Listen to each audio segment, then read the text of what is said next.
اعوذ باللہ من الشیطان الرجیم بسم اللہ الرحمن الرحیم۔ امام مسلم رحمہ اللہ اپنے تلمیذ رشید جن کے کہنے پہ مسلم شریف کا مجموعہ اکٹھا کیا، فرماتے ہیں ثم انشاء اللہ مبتدئون فی تخریج ما سألت و تعلیفہ علی شریطہ سوف اذکرها لک، کہ اب ہم انشاءاللہ جن احادیث کی تخریج و تالیف کی تم نے گزارش کی ہے انہیں ایک شرط کے التزام کے ساتھ شروع کرتے ہیں جسے ہم تم سے بیان کرتے ہیں۔ وَهُوَ إِنَّا نَعْمِدُ إِلَى جُمْلَةِ مَا أُسْنِدَ مِنَ الْأَخْبَارِ عَنْ رَسُولِ اللَّهِ صلی اللہ علیہ وسلم۔ وہ شرط یہ ہے کہ نبی کریم صلی اللہ علیہ وسلم سے متصلاً جو احادیث مروی ہیں ان میں سے معتدبع احادیث ہم اکٹھا کریں گے۔ فَنَقْسِمُهَا عَلَى ثَلَاثَةِ أَقْسَامٍ وَثَلَاثَةِ طَبَقَاتٍ مِنَ النَّاسِ عَلَى غَيْرِ تَكْرَارٍ، اور انہیں 3 قسموں اور راویوں کے 3 طبقات پہ ہم تقسیم کریں گے۔ اور کیسے تقسیم کریں گے؟ علی غیر تکرار، کہ احادیث کے جمع کرنے میں ہم تکرار سے گریز کریں گے۔ الا ان یاتی موضع لا یستغنی فیہ ان تزداد حدیث فیہ زیادۃ معنی او اسناد یقع الی جنب اسناد لعلۃ تکون ہناک۔ امام مسلم فرماتے ہیں کہ ہم ان احادیث کے جمع کرنے میں تکرار سے بچیں گے، مگر ایسی جگہ جہاں دوبارہ احادیث کا لانا ضروری ہو، اس بنا پر کہ اس میں کسی لفظ کی زیادتی ہو یا کوئی ایسی سند ہو جو کسی علت کی وجہ سے دوسری سند کے پہلو میں واقع ہو، تو ہم حدیث کو دوبارہ ذکر کریں گے۔ لأن المعنى الزائد في الحديث المحتاج إليه يقوم مقام حدیث تام، کیونکہ حدیث میں کوئی ایسی بات جو زائد ہو جس کی حاجت ہو تو وہ مستقل ایک حدیث کے قائم مقام ہوتی ہے، لہذا اس حدیث کا اعادہ جس میں وہ زائد بات ہے ضروری ہو جاتا ہے۔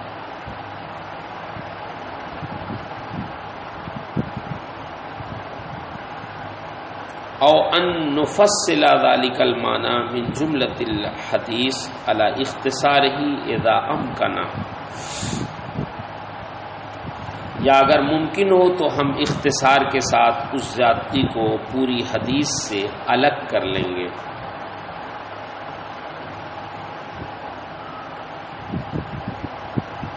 ولكن تفصیلہ ربما عسر من جملته فیادته بہیئته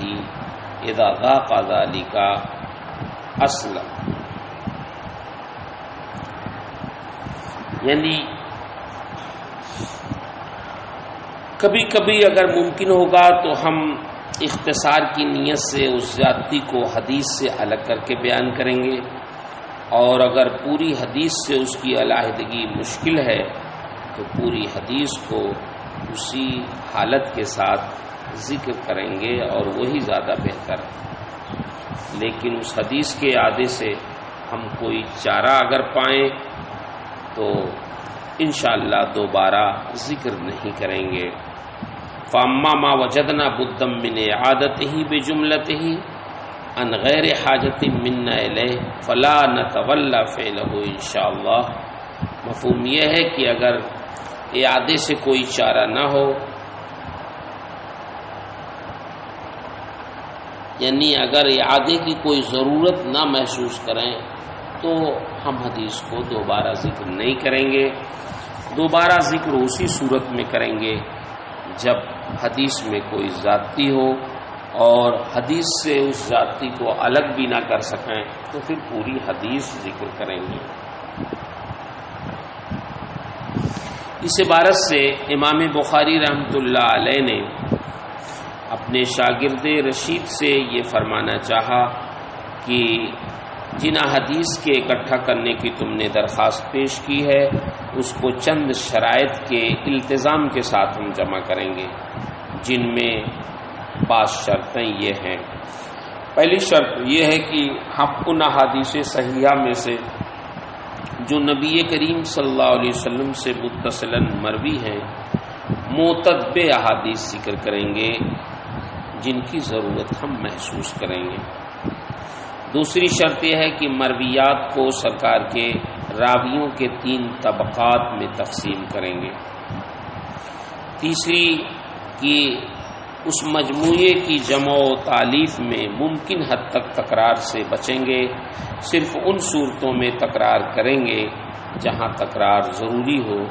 جیسے ایک ہی متن 2 سندوں سے مروی ہو لیکن دوسری سند میں کچھ کمی بیشی ہو، یا وہی حدیث کسی اور سند سے مروی ہو جس سند میں کوئی علت ہو، تو ہم دوبارہ اس کو ذکر کریں گے۔ امام مسلم رحمہ اللہ کے فرمانے کا مطلب یہ ہے کہ کسی ایک ہی حدیث کی روایت اگر 2 سندوں سے کی گئی ہو اور دوسری سند سے روایت کردہ متن میں کچھ کمی بیشی ہو تو پوری حدیث کے حکم میں وہ ہے، لہذا ہمارے لیے اب اس کے سوا کوئی چارہ نہیں کہ اس حدیث کا ہم اعادہ کریں۔ اس صورت میں بھی بسا اوقات اختصار سے کام لیں گے اور صرف یہ بتانے پہ اکتفا کریں گے کہ سند سے مروی متن میں فلاں لفظ کی کمی بیشی ہے، لیکن کبھی کبھی ایسا بھی ہوگا کہ کسی مصلحت یا اختلاف دلالت کی بنا پر اگر اختصار ممکن نہیں ہے تو ہم پھر دوبارہ اس حدیث کو تفصیلاً ذکر کریں گے۔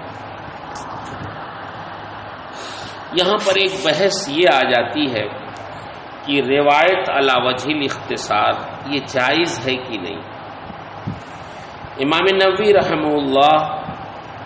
ارشاد فرماتے ہیں کہ حدیث کے ایک جز کو پوری حدیث سے الگ کرنا محدثین کے مابین ایک مختلف فی مسئلہ ہے۔ یہ مسئلہ اختلافی ہے، محدثین کا اس میں اختلاف ہے، جس میں 3 اقوال بہت اہم ہیں۔ پہلا قول تو یہ ہے کہ بعض محدثین کے نزدیک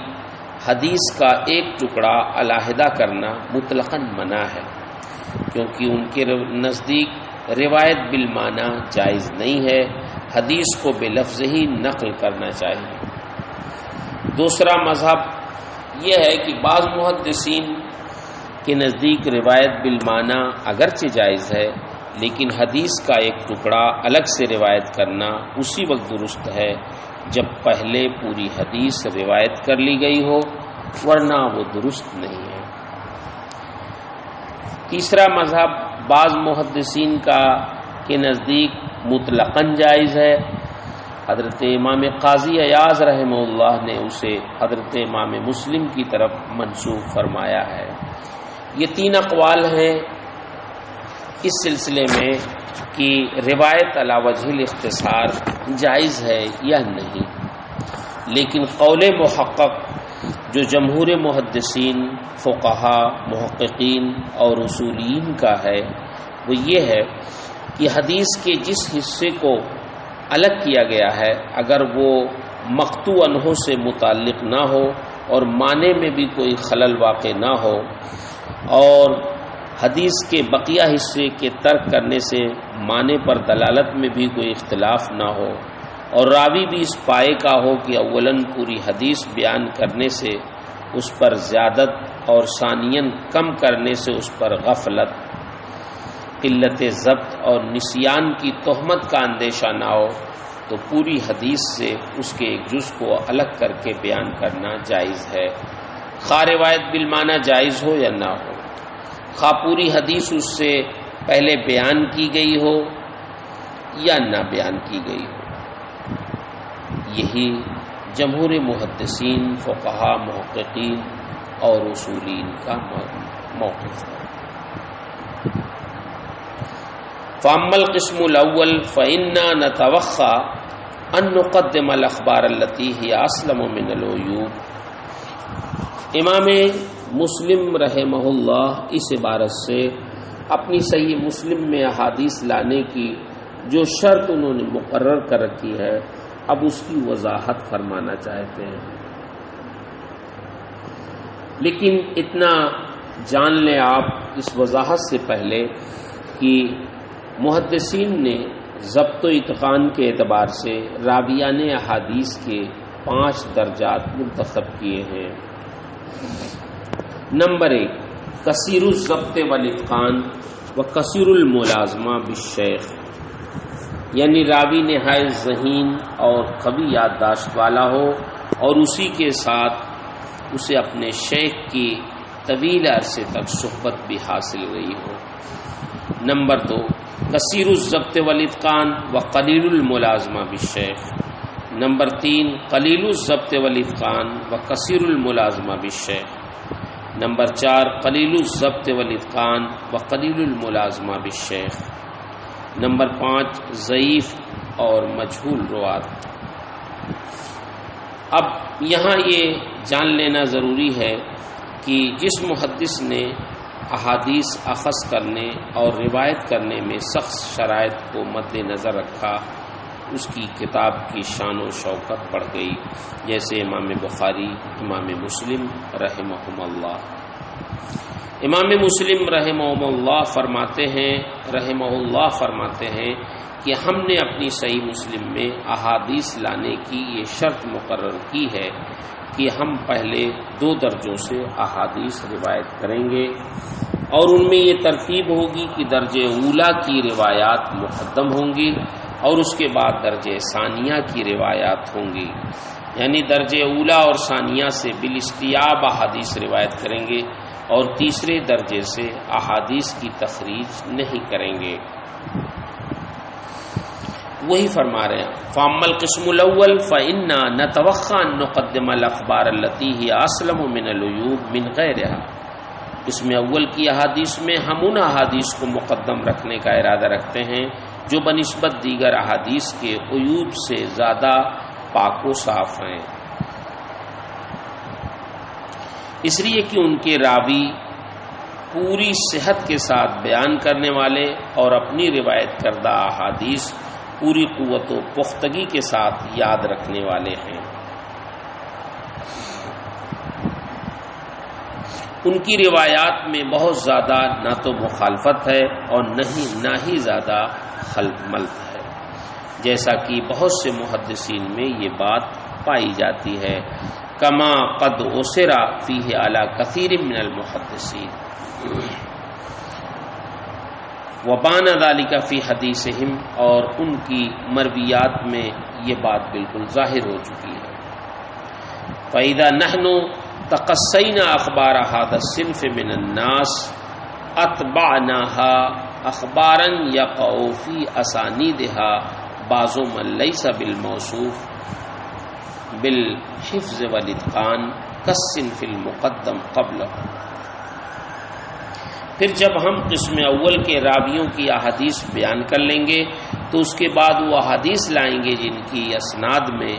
کچھ ایسے راوی ہوں گے جن میں قسم اول کے راویوں کے مانند ثقاحت اور ضبط و اتقان نہیں ہوگا۔ یہ لوگ اگرچہ مذکورہ اوصاف میں قسم اول کے راویوں سے کچھ کم درجہ تو ہوں گے، لیکن صداقت اور علم حدیث کے ساتھ اشتغال انہیں بھی شامل ہے۔ یہ کہہ رہے ہیں کہ الا انہم وان کانوا فیما وصفنا دونہم فإن اسم الستر والصدق وطاعت العلم یشملہم، کہ اگرچہ وہ لوگ موصوف صف اول کے قسم اول کے محدثین کے اوصاف سے کم ہوں گے، لیکن مستوریت